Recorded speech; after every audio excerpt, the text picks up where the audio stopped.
Excuse me, बीड़ी बा ना cigarette बा नहीं खे तब तो खैनी जरूर होई। बाग यार नहीं के कबेर कहीं तोरा तहार मेहरारू बिया हाँ एक दिन खाती देबो। एगो खीसा सुनो सुनाव। हम हमार बड़का भैया हमार मझिला भैया तीनों आदमी ट्रेन में जात रहनी सो। हमारा बड़का भैया के खूबे जोर से हवा खुलल। देर में हमार मझिला भैया पूछलन भैया ई का, तो हमार बड़का भैया कहले कि बबुओ घाटा कर जाता। थोड़ा देर के बाद हमारा मझिला भैया के पेशाब लागल।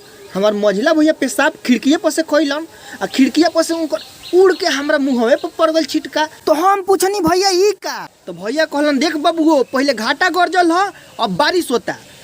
थोड़ा देर के बाद हमारा मैदान लागल।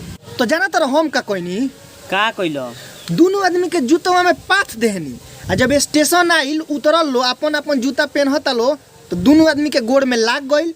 तो पूछता लो बबुओ ई का, तो हम कहनी कि पहले भैया घाटा गरजल हनु हाँ दूसर का बेर बारिश भइल हनु हाँ अब कांच कीच हो गइल बा।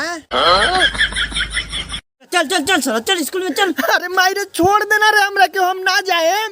चल मार से बोल हम चल चल। अरे मायरे छोड़ ना दे रे हमरा के मास्टरवा मुर्गा बना दी। अपने हमरा बाबा सिर के शिकायत बा जहां जे तनी से नहीं हो रे लाल पानी फूक से फेंक दिले।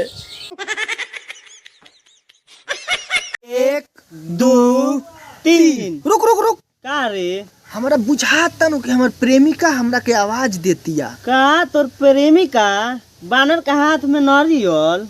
सुन लो ताज हमरा के बानर कह देलो आज के बाद कोबो कहबो मत करियो। हम ना पूरा गांव के लोग कही तोरा के बानर।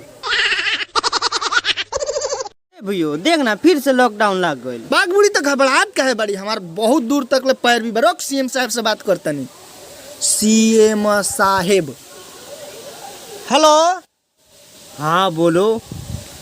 सीएम साहब बार बार लॉकडाउन लगा देतनी तनी हमनियों के बारे में सोची। हाँ बोलो बोलो क्या प्रॉब्लम है। प्रॉब्लम कुछ नहीं खे बाकी एगो माल के व्यवस्था करा देती नु तो जियरा जुड़ा जाइत।